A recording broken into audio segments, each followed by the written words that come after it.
Tema de hoje, resignação. Resignação.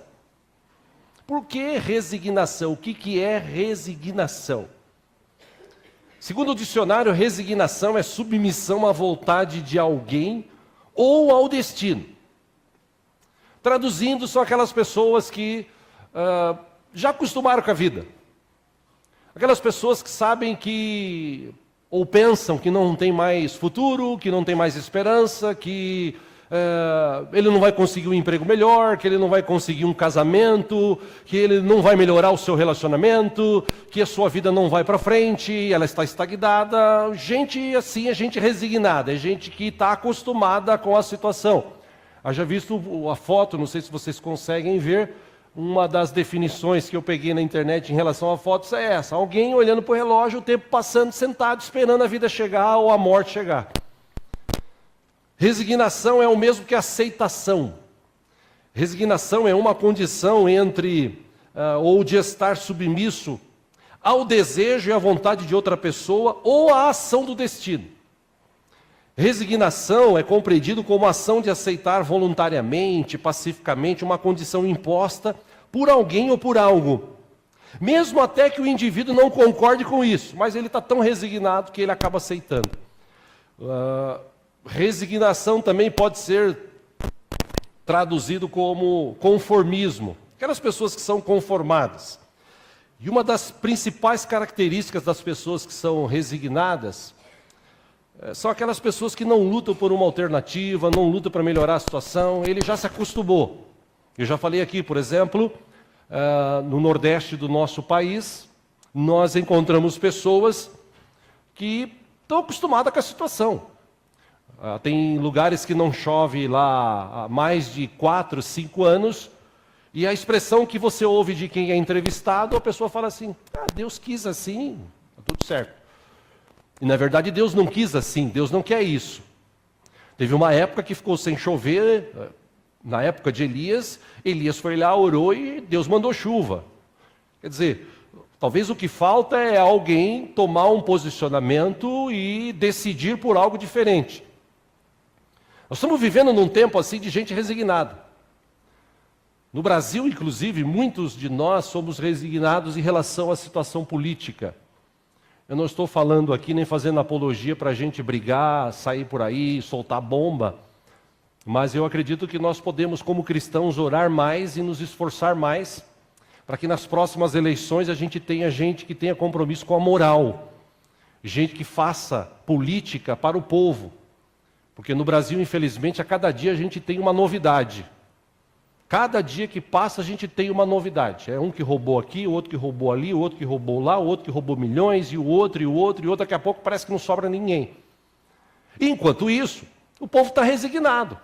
O povo está passeando. Tem comida? Tem comida. Tá bom. Se você olhar essa situação que a Venezuela está vivendo, Venezuela era uma situação que poucos anos atrás, até um ano atrás, o povo estava resignado. Tem um cara lá que manda, ele determina tudo. Por causa das suas atitudes, os governos de outros países, exceto aqui na América do Sul, colocaram alguns limites para que eles não recebessem certos tipos de mercadorias, criaram algumas chamadas sanções, e lá na Venezuela o povo estava resignado, aceitando, até o dia que começou a faltar comida.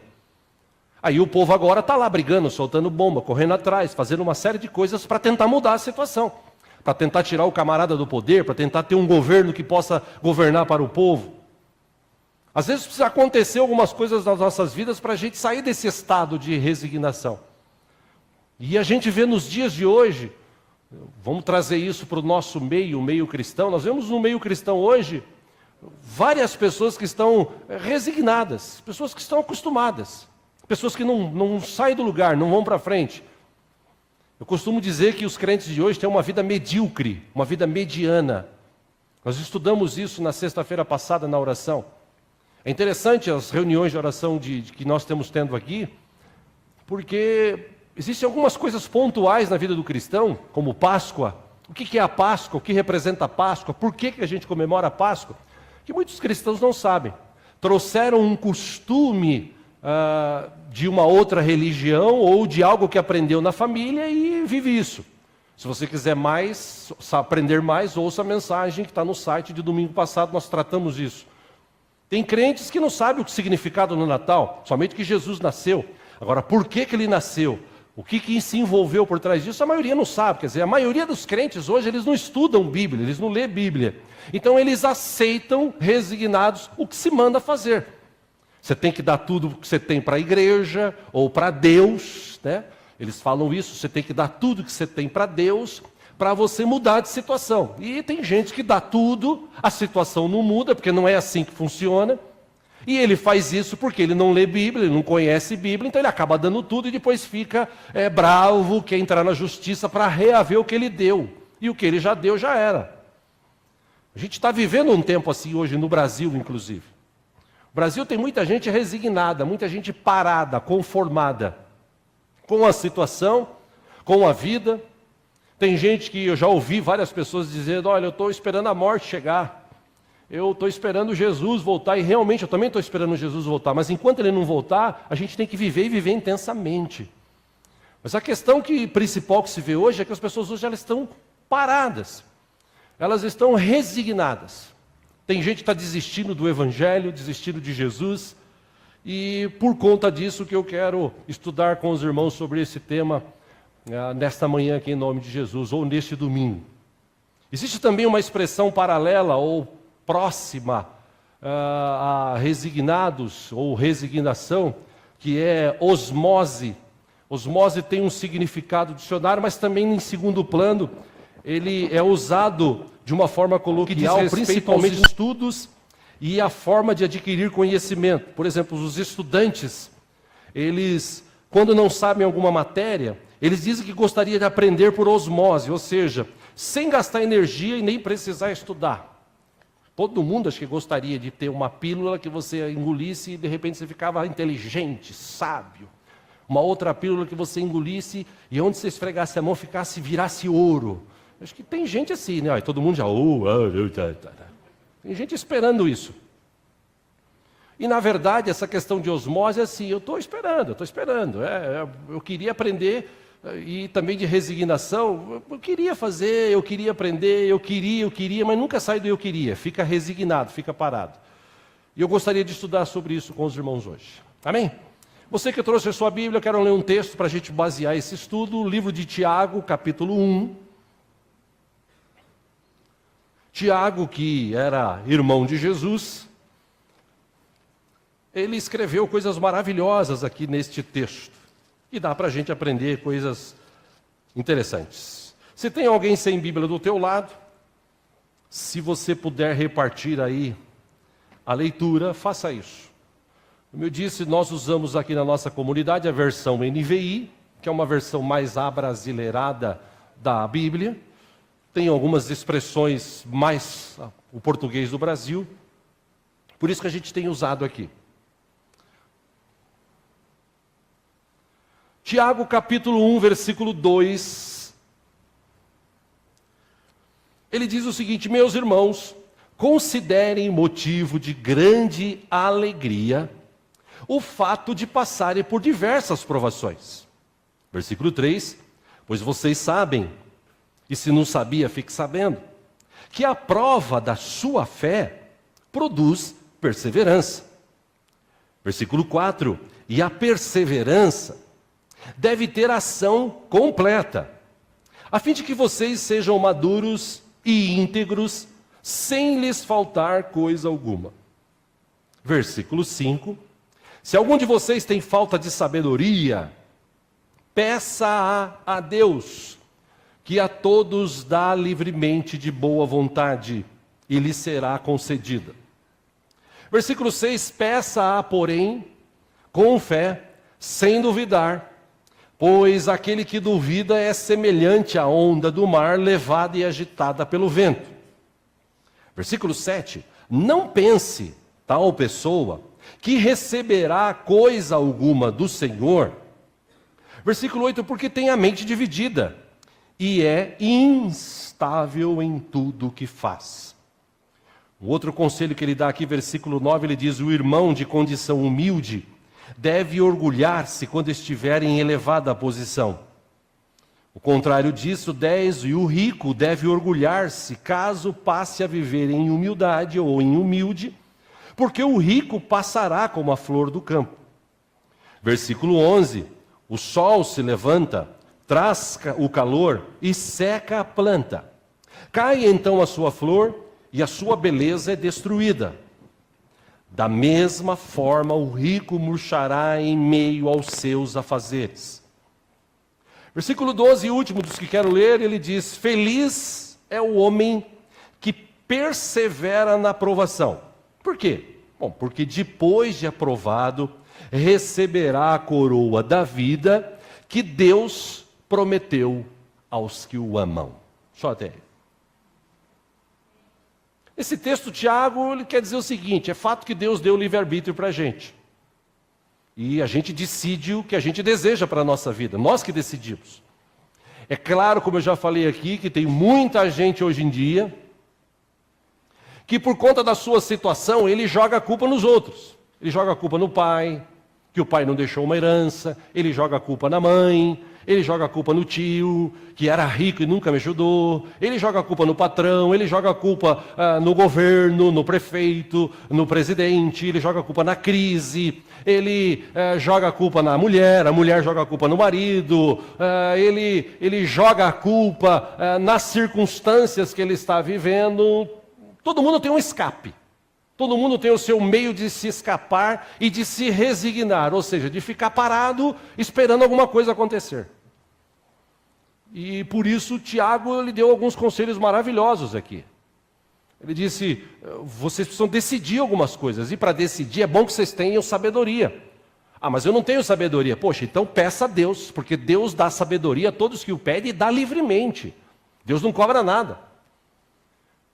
Com a sabedoria de Deus, por isso que é importante a gente ter uma relação com Deus mais profunda e não superficial, como é a maioria das pessoas hoje, a ponto a gente ter convicção daquilo que a gente decide.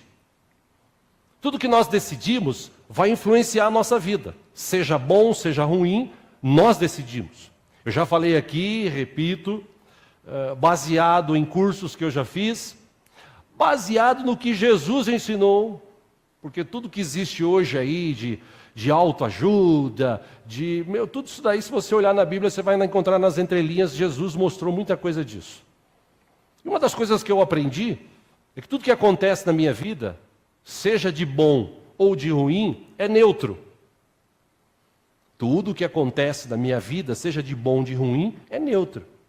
A minha reação, ou a minha ação, aquilo que aconteceu, é que vai determinar se aquilo foi bom, se aquilo foi ruim. Eu decido. A maioria das pessoas decidem pela coisa ruim. Por exemplo, bateu no carro, o cara já quer descer, brigar, discutir. Perdeu um negócio, ele já fica praguejando, falando mal de todo mundo. Terminou, quem sabe, um relacionamento, a mulher fica lançando praga no ex-marido. Tem umas que faz até aquele vuduzinho, né? E fica lá enfiando um espetinho para ver aqui, tá, desgraçado, vai sofrer, vai encontrar uma jararaca pior do que eu, você vai ver. Tem gente que vive assim. Aqui, graças a Deus, nós não temos gente assim. Né? Quando a gente toma alguma decisão errada na vida, a gente paga por isso, paga no sentido figurado. Ou às vezes até paga mesmo, porque se você passar num local que a velocidade é 50, você passa a 80, você vai ter uma multa e vai ter que pagar por aquilo. Nós decidimos. Para isso, Tiago está dizendo, se você está passando por provações, se você está passando por situações difíceis, poxa, você tem que se alegrar com isso. Me alegrar? Pô, quer dizer que o cara vem, pisa no meu pé no ônibus lotado. Oh, Jesus, aleluia, obrigado por pisar no meu pé.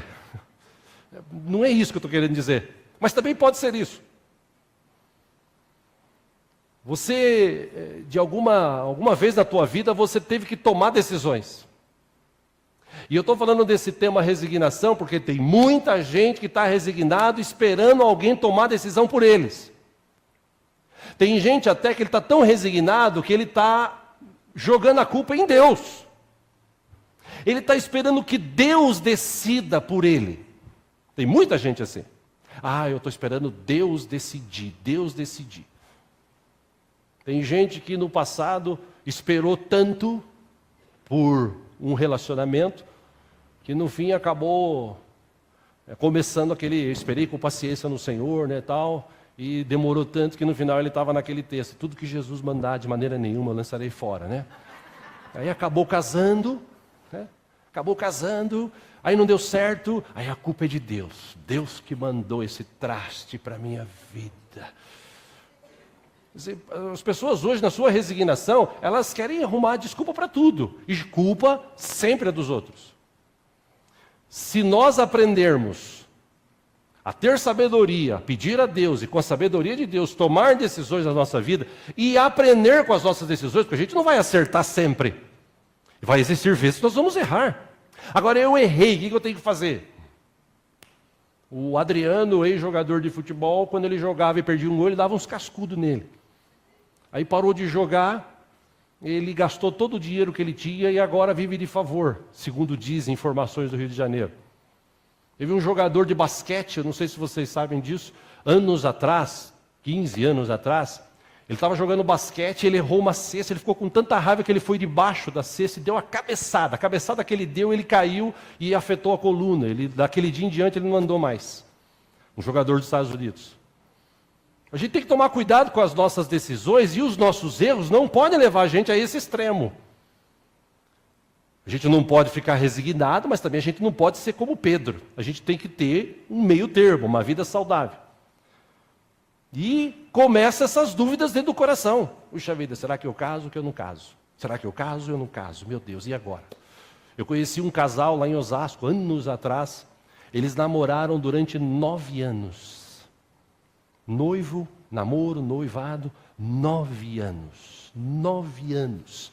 E você olhava para eles, eles eram um casal assim, filho do pastor, um dos filhos do pastor, tal, moça interessante, bacana, tal. Pô, esse casal aí, né, 9 anos juntos, noivado, namorando, se respeitando, glória a Deus. Não deu um ano de casado e ser separado. Não rolaram tanto. E na época a gente ouviu, a culpa era dele, não, a culpa era dela, não, a culpa era dele, a culpa era dela.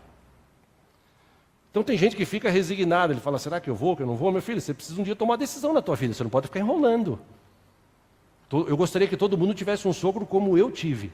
E quando eu cheguei no meu sogro para pedir a mão da minha esposa, ele falou assim, comigo é assim, 2 anos e meio, namoro, noivado e casamento. 2 anos e meio. Pô, sim senhor, e foi em 2 anos e meio mesmo. Não enrolei não. E tem gente que fica enrolando. Tem gente que fica, por exemplo, no emprego, ele tem um emprego, ele fala assim, eu queria ganhar tanto. Nossa, eu preciso ganhar muito. Tá bom, você estuda? Não. Eu estou aqui tentando ver se um dia o patrão olha para mim e fala assim, nossa, eu gostei tanto desse cara que eu vou dar uns 5 mil reais de aumento para ele. Seria tão bom, né? Tem gente que fica acostumado, resignado com a sua vida. Ele não faz nada de anormal. Trazendo isso para o lado espiritual, eu vejo hoje um monte de cristãos que estão instáveis naquilo que ele faz. Ele é instável, como o Tiago falou. Ele tem a mente dividida, uma hora ele fala que Deus é bom, outra hora ele fala que Deus é ruim, que Deus se esqueceu. Uma hora ele levanta a mão, adora a Deus, na outra hora ele fala assim, eu não quero saber de Deus hoje, eu quero viver minha vida. Tem gente hoje que ele anda assim, ele anda com a mente tão dividida, e o tempo está passando, e os crentes, o tempo está passando, e ele está assim, resignado. Eu gostaria de passar um vídeo aqui que eu vi essa semana na internet, eu comentei sobre ele na sexta-feira, um vídeo que um amigo do Face colocou, acho que de semana passada, lá na Síria. Comboios de ônibus, tinha assim uns 3 ou 4 ônibus, desses ônibus enormes que a gente tem aqui, e carros, e de repente começa a cair bombas e mísseis, e começa a destruir, e destrói um carro, e destrói uma rua, e você ouve tiro, pá, e aquele negócio, aquela loucura, tocando uma sirene, e as pessoas desesperadas, querendo pegar as crianças, pegando um pedaço de gente, pegando o ente querido para levar, para pelo menos enterrar, e tiro para lá, e tiro para cá, e o ônibus pegando fogo, e gente dentro do ônibus saindo queimada, isso ao vivo, o cara filmou no celular. Aí eu estava falando com os irmãos sexta-feira aqui, eu gostaria de passar essas imagens para ver se os crentes de hoje param de ficar que nem um otário na frente da televisão assistindo jogo de futebol, assistindo essas coisas, e busque a Deus. Fale para a sua família que está indo para o inferno que existe um Deus vivo e poderoso que quer mudar a tua vida, como mudou a minha. Um monte de gente que fica atrás das coisas do mundo, e Jesus falou, não fica atrás disso, o Pai sabe do que você precisa, Deus vai te acrescentar, Deus vai te abençoar, trabalha, faz a tua vida, faz a tua parte, Deus vai te abençoar. Desculpa a expressão aqui, otário, tá? Eu não estou falando isso, quem gosta de futebol, Deus te abençoe. Mas eu não perco meu tempo mais com isso. Eu vejo que os cristãos de hoje, eles estão assim tão resignados na vida que vivem. Tipo assim, o Brasil está em crise. Mas eu estou ganhando meu salário, tá bom, que se lasque o mundo. O Brasil está vivendo um momento de política terrível. Mas eu estou vivendo, tá bom, que se dane o mundo. Mas lá no Rio de Janeiro morre um monte de gente. Aqui em São Paulo, aqui perto, numa rua aqui perto, aqui do lado. Mulheres sendo assaltadas e passando lá no Atena. Ainda bem que não era eu. Deus me livre e guarde. Mas o que você está fazendo para mudar isso? Você tem orado? Você tem clamado? Por exemplo, a gente faz aqui uma vez por mês a vigília de oração. Faz acho que 2 meses que a gente não faz.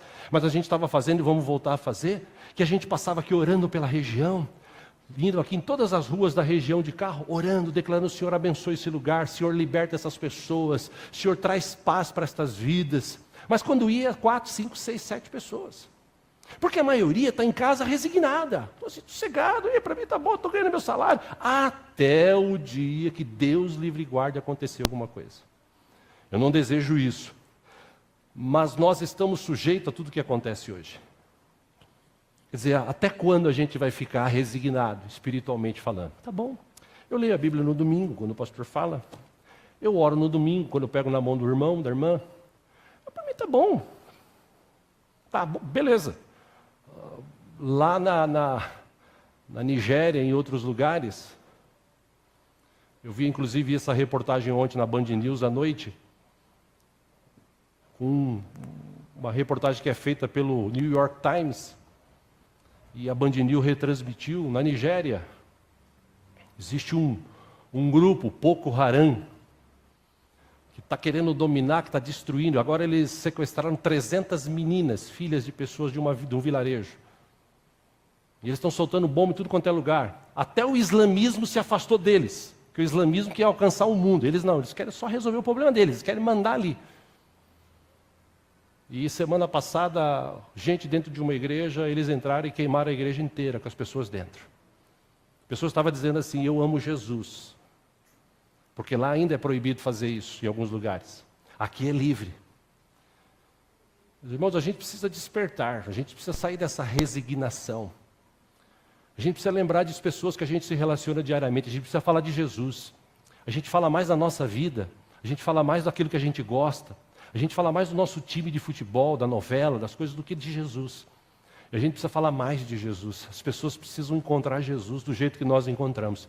Se é que nós encontramos Jesus. Eu pelo menos encontrei. Você encontrou? Amém. Amém. Davi, que era um cara que tinha um relacionamento com Deus tão maravilhoso. No Salmo 23, que é muito conhecido, versículo 3, ele disse, Deus, Ele me guia por caminhos de justiça por amor ao seu nome. E às vezes quando você está preocupado, será que eu vou, será que eu não vou, será que eu faço, será que eu não faço? Se você conhecer a Bíblia, num momento como esse, você vai ler o texto que Davi escreveu. Deus, Ele me guia por caminhos de justiça. Eu tenho um Deus que está comigo e Ele faz isso por amor ao seu nome. No outro versículo, o Salmo 23, versículo 1, que é muito conhecido, Davi escreveu, porque o Senhor é o meu pastor, de nada terei falta. Mas para ter Deus ou Jesus como bom pastor, porque Jesus, ele disse, João registrou, Jesus disse, eu sou bom pastor. Para ter esse bom pastor, é necessário tomarmos uma decisão. É necessário a gente se aproximar, é necessário a gente desfrutar, é necessário a gente ter relacionamento. E para ter relacionamento, é algo que, por exemplo, o cara quer namorar uma mina, ele, pelo menos na minha época era assim, eu não sei como é que é hoje, né? Mas na minha época, o cara mandava carta, o cara mandava recado, tinha cara que parava carro de som na porta da casa da mina, a mina ficava até constrangida. Ah, eu quero declarar o meu amor por você. Aí começava a namorar, levava no shopping, pagava almoço, quando não tinha dinheiro pagava cachorro quente mesmo, e tal, e fazia de tudo para ter a mina. Relacionamento. Agora a gente fala que a gente tem um Deus, mas a gente quase não se relaciona com Ele, a gente quase não conversa com Ele, a gente quase não sabe o que Ele quer para nós. A gente começa a achar, a gente começa a viver a nossa vida, e só quando a gente precisa de Deus, que é o que acontece hoje, e é por isso que essas igrejas emergentes vivem isso, as pessoas precisam de Deus, está doente, está sem dinheiro, está desempregado, está com problema no relacionamento, aí eu vou para a igreja, porque aquela igreja, o pastor lá prometeu que se eu for lá, que se eu fizer um sacrifício, que se eu fizer uma boa doação, Deus vai, o coração dele vai mover, e ele vai vir e vai fazer algo e tal, então eu vou lá. Só nessa hora. Como os 10 que Jesus curou de lepra, e um só que voltou e falou, Jesus, obrigado, eu estou aqui, eu quero te servir. Os outros 9 foram viver a vida. E, infelizmente ou felizmente, a gente vive hoje num tempo de gente que está assim. Jesus está aqui, o mundo está aqui. Então eu estou assim indeciso, eu estou... poxa, eu queria mesmo servir Jesus, mas também eu tenho que ter minha vida, né? Pois você pode ter tua vida. Quem falou que você não pode viver? Longe disso. Mas ele está indeciso, e nessa indecisão, o tempo está passando, e ele está resignado, ele está acostumado. Está bom para mim isso, eu leio a Bíblia uma vez por mês, está bom. E quando eu lembro de fazer uma visita, eu lembro de orar. Quando não dá certo, eu falo para alguém de Jesus. Está resignado. E tem uma chamada parábola da indecisão, que eu gostaria de ler para você. Achei muito interessante. De um lado do muro estavam Deus, os anjos e os servos leais do Senhor.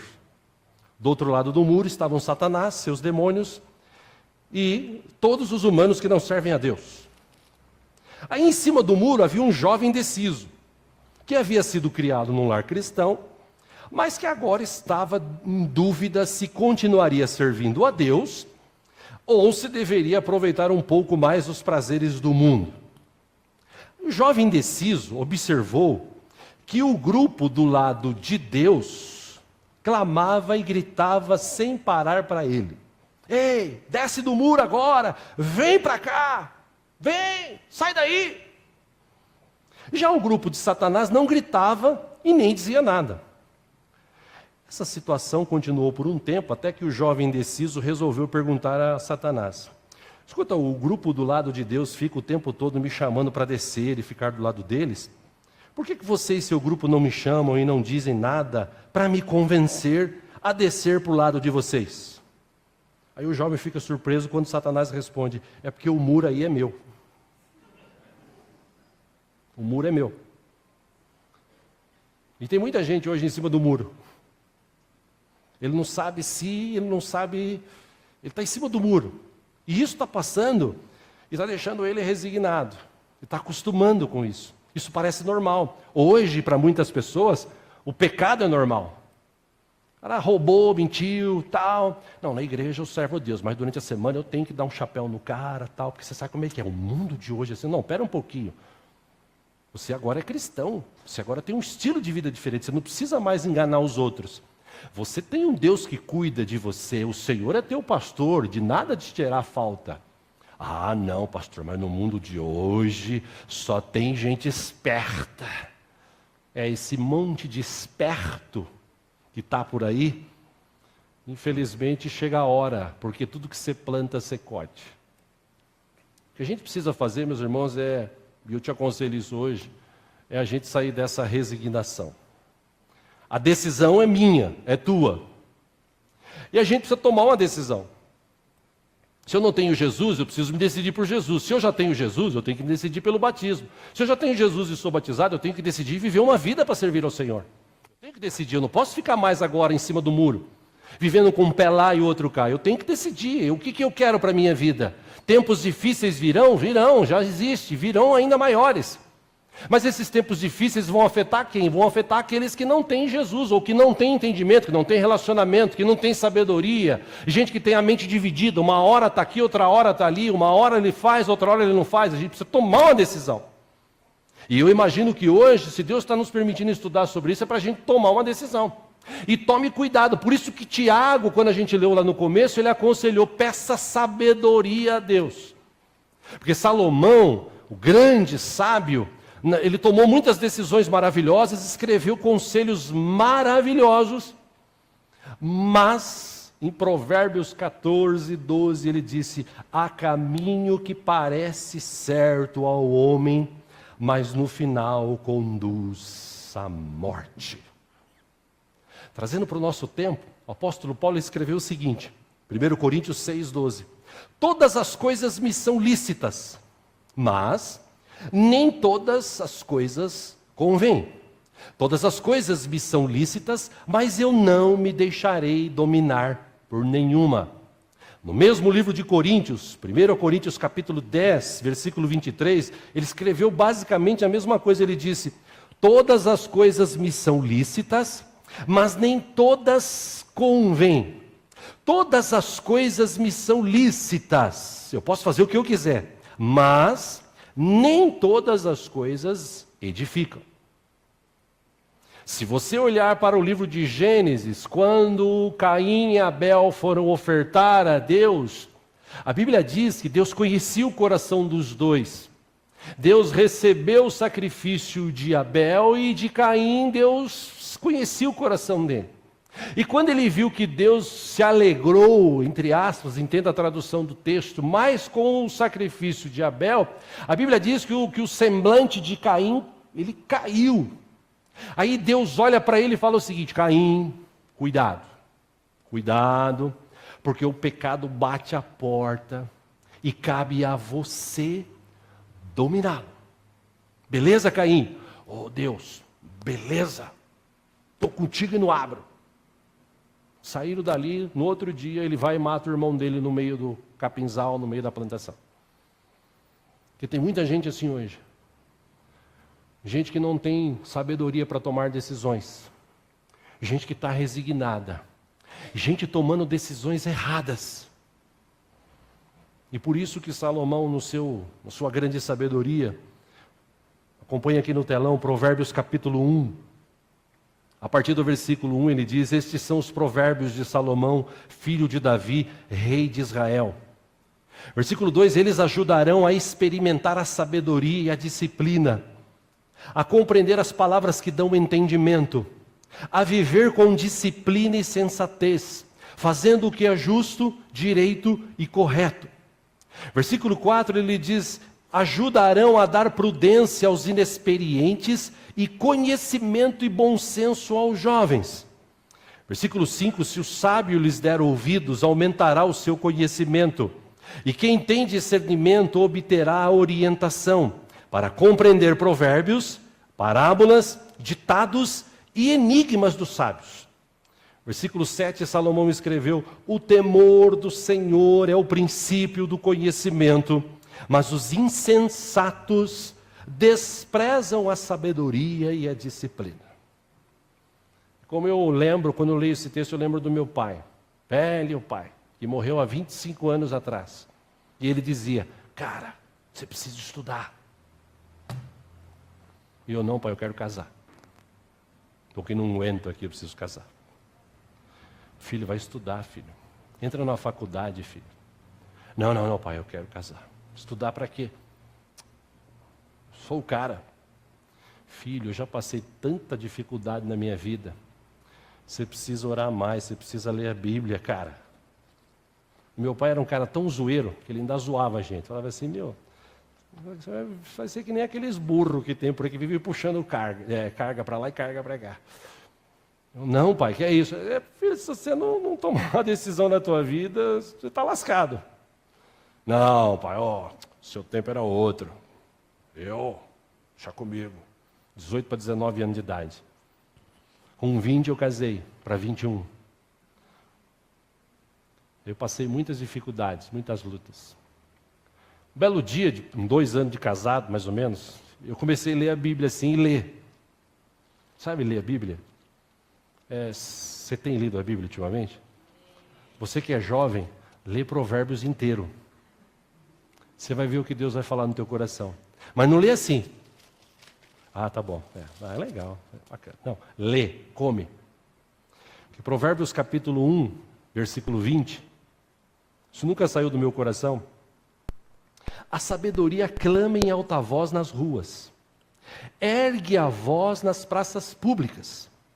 Versículo 21, nas esquinas das ruas barulhentas ela clama, nas portas da cidade faz o seu discurso, e ela diz, 22, até quando vocês inexperientes irão contentar-se com a sua inexperiência? Vocês, zombadores, até quando terão prazer na zombaria? E vocês, tolos, até quando desprezarão o conhecimento?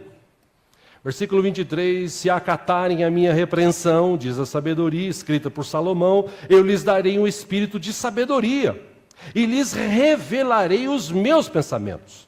24, vocês, porém, rejeitaram meu convite. Ninguém se importou quando eu estendi minha mão, visto que desprezaram totalmente o meu conselho, e não quiseram aceitar a minha repreensão, eu, de minha parte, vou rir-me da sua desgraça.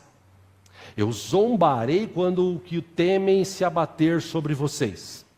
Quando aquilo que temem abater-se sobre vocês como uma tempestade, quando a desgraça os atingir com um vendaval, quando a angústia e a dor os dominarem. Versículo 28, então vocês me clamarão, mas não responderei. Procurarão por mim, mas não me encontrarão. Versículo 29, visto que desprezaram o conhecimento e recusaram o temor do Senhor. Versículo 30, e não quiseram aceitar o meu conselho, e fizeram pouco da minha advertência.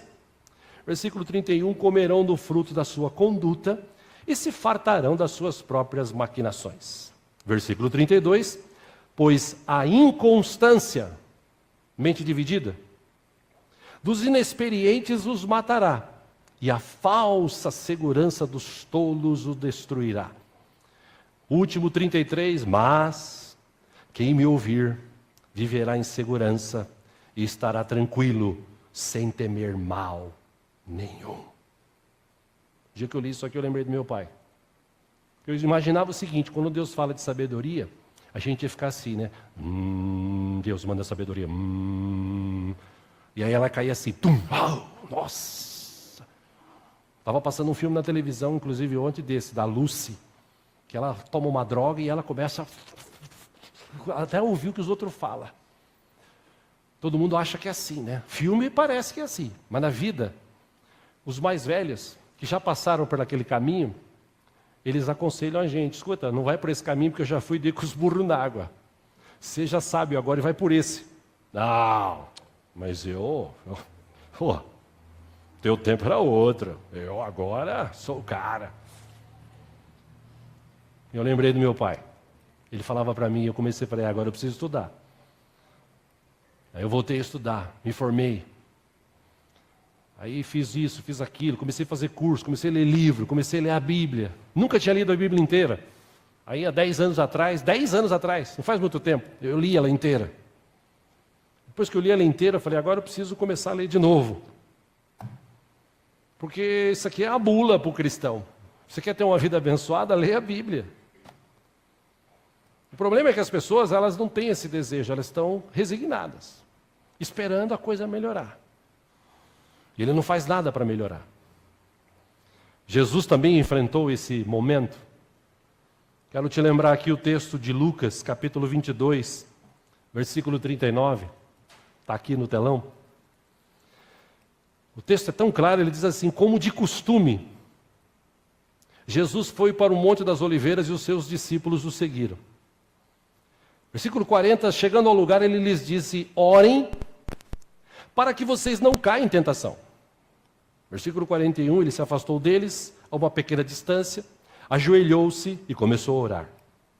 A oração de Jesus: Pai, se queres, afasta de mim este cálice. Contudo, não seja feita a minha vontade, mas a tua. Versículo 43, apareceu-lhe então um anjo do céu que o fortalecia. 44, estando angustiado, ele orou ainda mais intensamente. E o seu suor era como gotas de sangue que caíam no chão.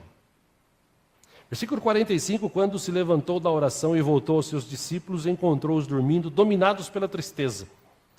46 e último, Jesus fala: por que vocês estão dormindo?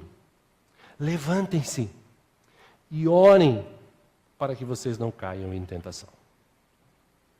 Jesus, ele viu seus discípulos resignados, parados ali. Falou: olha, eu vou orar, vocês ficam aí orando, hein? Beleza? Beleza, Jesus. Aí Jesus foi lá na frente um pouquinho, tiro de pedra, e ele começa a orar.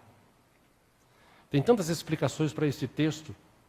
Ele sabia que ele ia passar, por isso ele suou sangue. Mas o mais lógico dessa explicação desse texto é que Jesus, ele ia perder essa ausência, ele ia se ausentar de Deus. É que as pessoas não sabem o que é estar distante de Deus, porque Deus ainda continua, mesmo em cima dos maus, dos bons. A Bíblia diz que Deus manda sol sobre justos e injustos. A Bíblia diz que Deus manda chuva sobre justos e injustos. Deus criou, Deus fez, Deus continua abençoando. Mas vai chegar um dia, diz a Bíblia, que Jesus vai voltar para buscar a sua igreja. E interessante que esse dia, segundo Jesus, segundo a Bíblia, está chegando. Quando vocês ouvirem falar de rumores de guerras, pestes, fomes, quando você vê pai contra filho, filho contra pai, nação contra nação, reino contra reino, esse é o princípio, está começando. Então nessa hora eu te aconselho a você ficar firme. Eu te aconselho a você sair dessa resignação e ir para frente. Porque, meus irmãos, a gente não tem ideia, tem gente que brinca com isso. A gente não tem ideia o que é viver longe de Deus. E eu não estou falando aqui de desistir de Deus e ir para casa, ir para outra vida e tal. Eu estou falando de morrer e passar a eternidade distante de Deus, nas trevas. Porque Deus é luz. E o diabo, ele tem enganado tanta gente, que as pessoas hoje estão assim resignadas. Estão assim: tá bom, para mim tá bom, vou vivendo a vida, tá bom. Aí vem uma dificuldade, uma luta, ele desiste. Ele aceita: assim, Deus quis assim, né? Tá bom. Meu irmão, para começar a encerrar aqui, o contrário de resignação é resiliência. Resiliência quer dizer a capacidade de se recobrar facilmente ou se adaptar à má sorte ou às mudanças. Eu já li aqui anos atrás e repito a lição do bambu chinês. O bambu chinês, depois de ser plantado, a semente deste incrível arbusto, você não vê nada por aproximadamente 5 anos, exceto um lento desabrochar de algo pequeno, a partir ali de um bulbo, de algo pequenininho. 5 anos para começar a aparecer isso. Durante anos, o crescimento do bambu chinês é subterrâneo, invisível a olho nu, mas uma maciça e fibrosa estrutura de raiz se estende vertical e horizontalmente pela terra onde ele está se firmando. Então, no 5º ano, o bambu chinês começa a crescer e ele atinge até 25 metros de altura.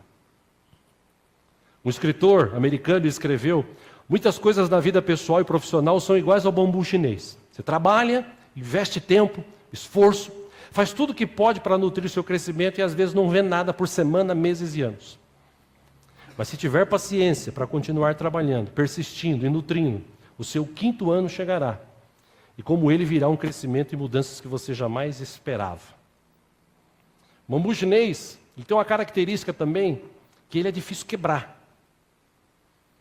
Ele atinge quase 25 metros de altura e quando vem tempestades, ele dobra, o vento leva ele até o chão, acaba a tempestade e ele volta.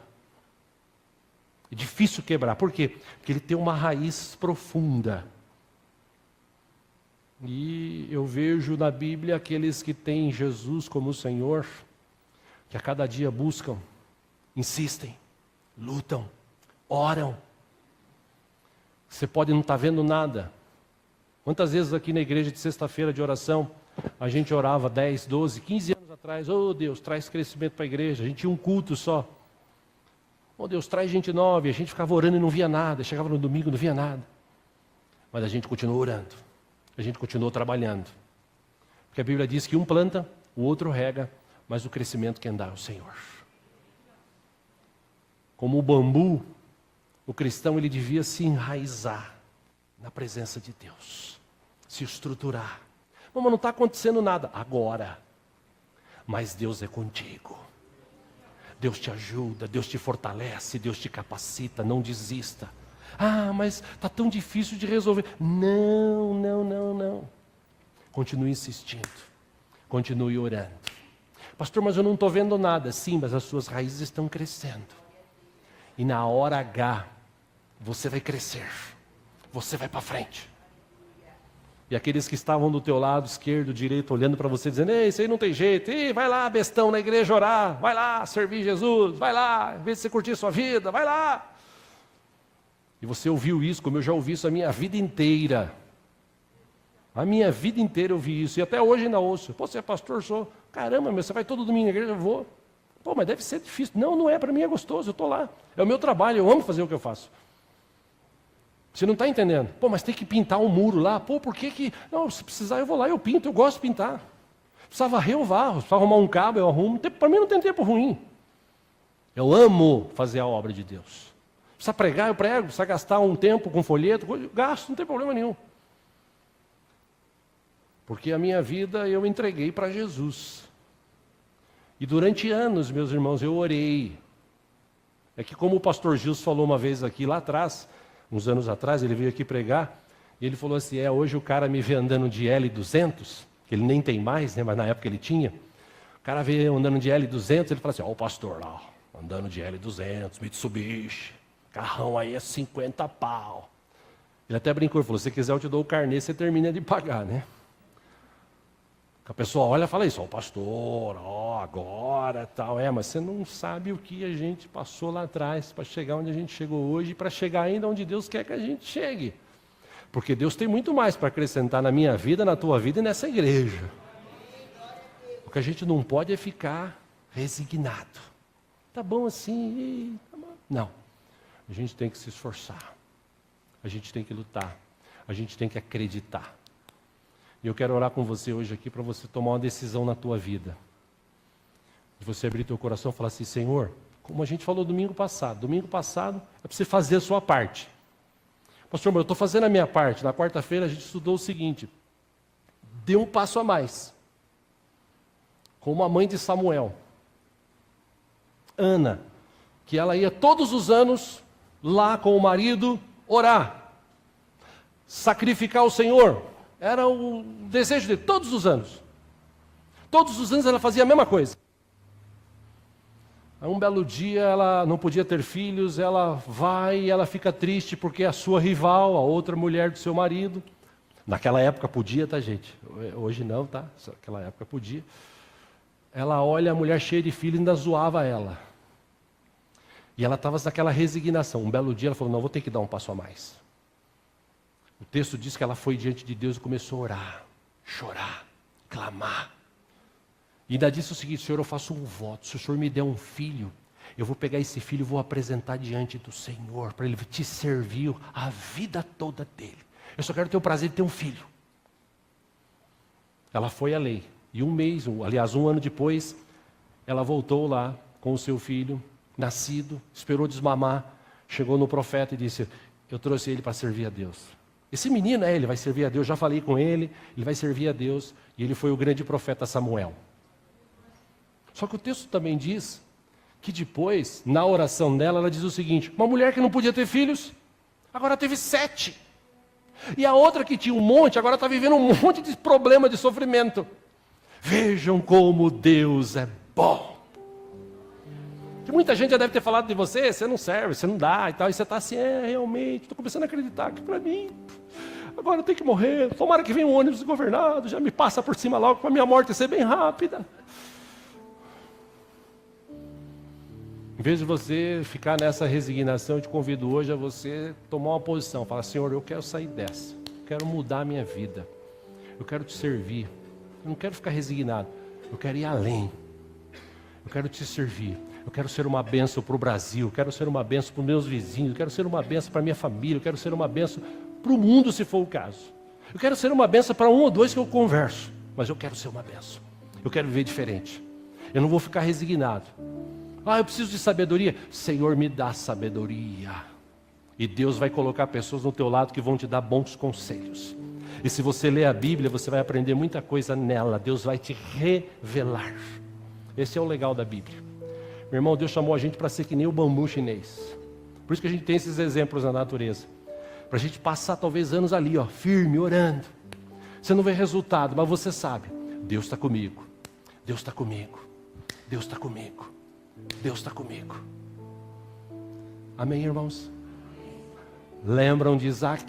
Deus falou para ele, fica aí, planta. Deus, mas está seco aqui, faz tempo que não chove. Fica aí, planta que eu vou te abençoar. Beleza, Deus, o Senhor falou, eu vou fazer. E começou a cavucar na terra dura e colocar as sementes e tal. E passava um tempo e 2 tempos, e 1 mês, 2 meses, 3 meses, 4 meses, 5 meses, e nada. Falei, Jesus, mas o Senhor falou, eu confio na tua palavra. Até que 1 ano depois ele colheu cada semente 100 frutos de uma semente. Ele ficou tão rico que até as pessoas, os filisteus que falavam nele, zoavam ele, ficaram com inveja dele. Porque, meus irmãos, nós temos um Deus que quando faz, Deus faz e faz mesmo. Por isso você que é jovem, você que é adolescente, aproveita hoje, que você está nessa idade, em vez de você ficar aí ouvindo aquelas musiquinhas desgraçadas de funk, em vez de você ficar no Face lá mandando recadinho, aquelas bobagens, em vez de você ficar na baleia azul, na baleia amarela, no raio que eu parta, se você quiser eu te arrumo uma enxada azul para você. Cumprir o primeiro, está aqui do lado inclusive, no terreno aqui, te dou uma enxada azul para você ajudar a cortar lá o mato, entendeu? É o primeiro desafio que eu te faço. Hoje tem besta para tudo, né? Enfim, eu quero te encorajar para você chegar e falar assim, Deus, eu sou jovem ainda, eu sou adolescente, mas eu vou tomar uma atitude hoje. Vai passar 4 ou 5 anos, você talvez não veja nada. As pessoas, os teus amigos falam, você é besta, agora você vai na igreja. Mas a gente tem aqui na igreja, jovens que lá atrás ouviram isso, e hoje estão aí. Uma vida abençoada, um bom trabalho, formados e abençoados pelo Senhor. Amém, irmãos? Vamos orar? Vamos ficar em pé em nome de Jesus.